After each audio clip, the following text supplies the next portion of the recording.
Right, so if you hadn't been convinced before yesterday that Labour are actually a corrupt sham of a party under Keir Starmer, you really ought to be by now if you've read up on or watched the scenes that came out of Parliament last night.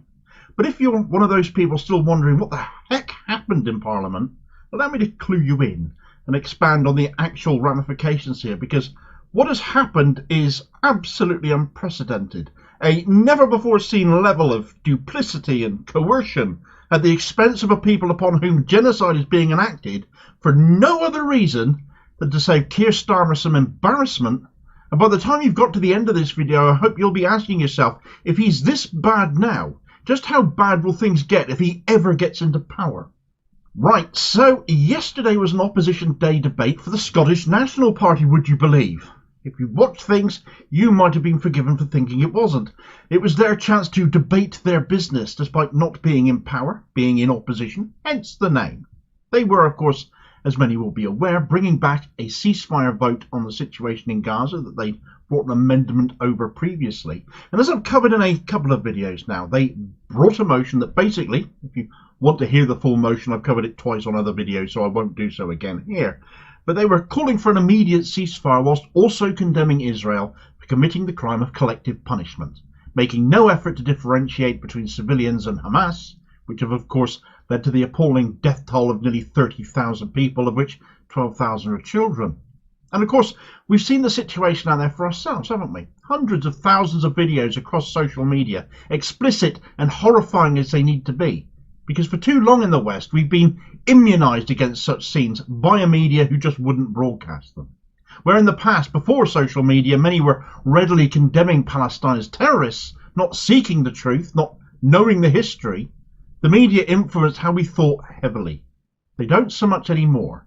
And that's on show, and that is what the SNP were standing up for, to finally make MPs stand up and be counted for doing the right thing. An opportunity for them to vote, not to end the fighting, because a vote here in the UK is of course only going to be academic as far as that's concerned, but it tells the general public of this country, who are overwhelmingly horrified, who have been demonstrating and marching and protesting for months now in the hundreds of thousands across this country, that they are on the same page as we are, that they are representative of us, that they are expressing the actual genuine will of the people. But it didn't go down that way.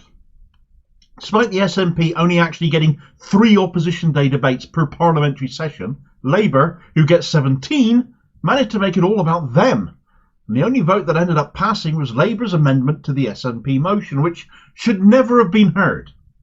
Now, as you probably know, we have no written constitution in this country. We rely on archaic rules of convention and gentlemanly conduct and honour.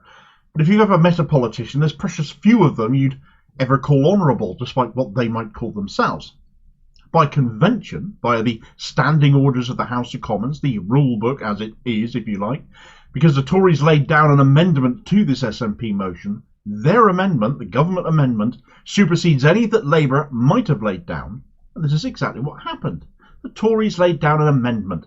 They wanted to stick with the nonsense that is a humanitarian pause. Send in aid before the killing resumes. Stupid in every sense of the word. But they did this specifically to wrong-foot Labour. We'd been here before, as I said before. Last November we came to this. The SNP made an amendment calling for a ceasefire in a debate on these matters. Not an Opposition Day debate, it has to be noted. Labour also had an amendment in this one, watering that down, and where they voted against the SNP, Labour MPs could point to their sham of an amendment and say, by voting for that, we backed a ceasefire. They didn't. They backed a pause. 56 MPs rebelled over this matter. Starmer lost 10 front benchers over it because it was a sham. And it didn't fool anybody in the public, because there were numerous protests against Labour MPs outside their constituency offices following it. And it was a sham also because Labour were losing large chunks of the Muslim vote too. Now, as a result of the Tories this time laying down an amendment to an Opposition Day motion, convention stated that their amendment would be taken and not Labour's, because that is how it has always been done, under Standing Order 31.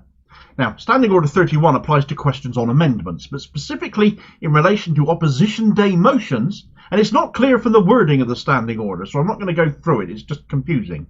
But essentially, if the amendment comes from the government, then the original motion is heard first, i.e. the SNP would go first with their motion as it stands unamended, But if another opposition party laid down an amendment, like Labour, they would actually go first, which is the normal way of hearing motions.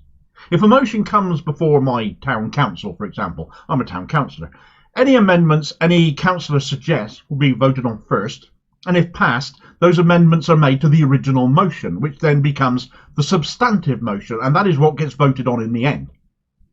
It is also convention on an opposition day motion for there to only be one amendment, and if the government makes that amendment, then that is selected over all others. So what should have happened is that the SNP motion was voted on first, and Labour would have had to choose to either back them or back the Tory amendment, which is basically what they abstained on previously in November, which caused so much damage amongst voters and caused internal uproar. The Tories basically made an amendment, not for any real reason other than to cause Starmer a headache. They were playing politics. Now, many are arguing, and amongst all of this, that is exactly what the SNP were doing, especially Labour supporters, funnily enough. But the SNP brought the motion. They used one of their 3 opposition days for this, for Gaza. I don't think that excuse washes at all. It's a pathetic excuse. And you know that, because if the Tories had done what Labour did, Labour figures would be shouting from the rooftops about it. So, the trap was laid for Keir Starmer over that SNP amendment. Instead, what happened, allegations made by several mainstream media figures from Channel 4, the BBC, Sky, is that Keir Starmer himself, possibly accompanied by Sir Alan Campbell, the Labour Party chief whip, and they went to see Speaker Lindsay Hoyle in his office and demanded he call their motion as well. Otherwise, he needn't expect Labour's support to resume his position as Speaker after the general election, when we will be treated to the spectacle of MPs dragging him to his place.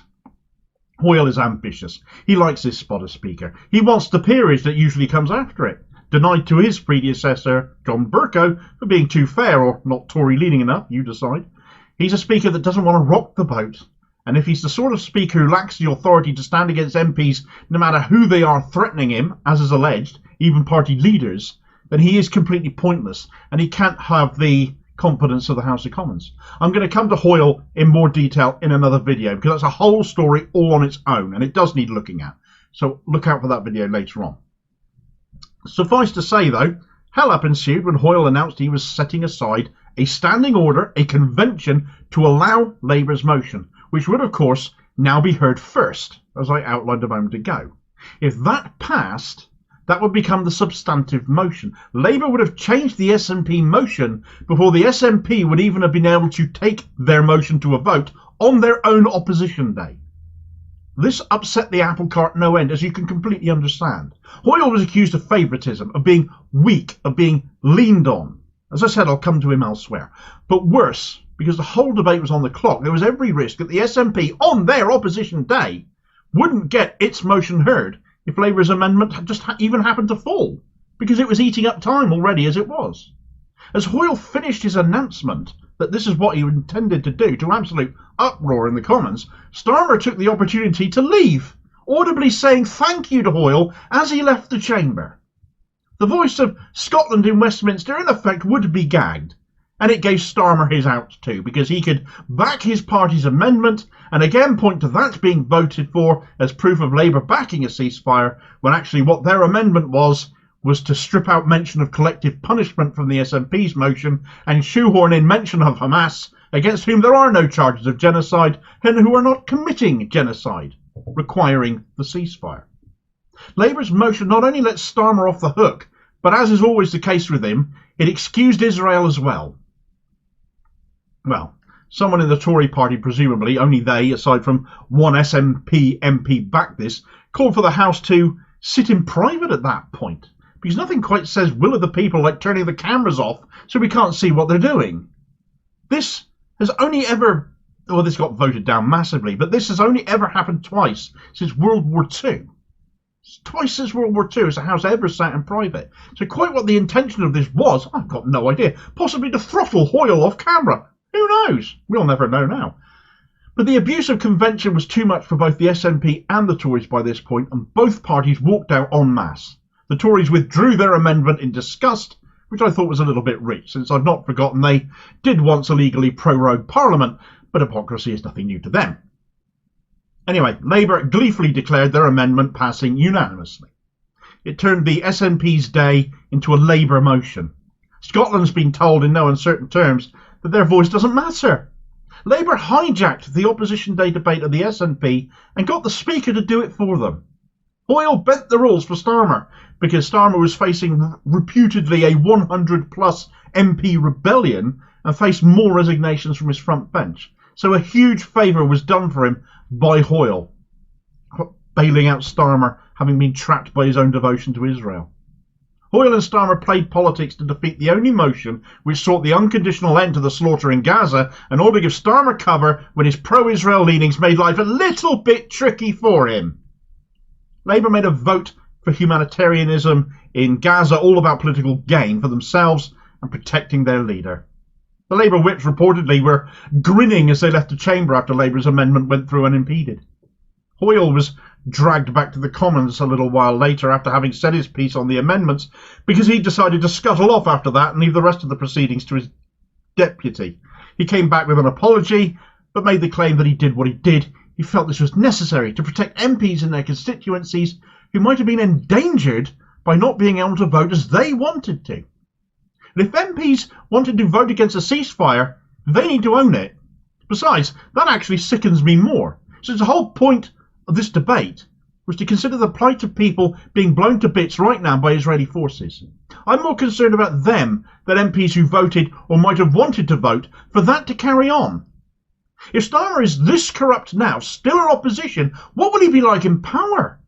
What kind of stunts can we expect him to pull then, especially if he has Hoyle under his thumb? What last night is exposed is the anti-democratic and authoritarian streak Keir Starmer has, and that it is a mile wide.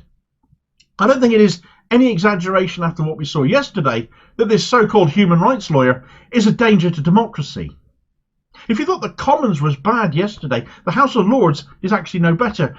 Do check this video out of a Tory peer praising the IDF for its professionalism, ethics and values. People with a job for life we can't remove and who we don't elect, yet still make laws. And I'll hopefully catch you on the next vid. Cheers, folks.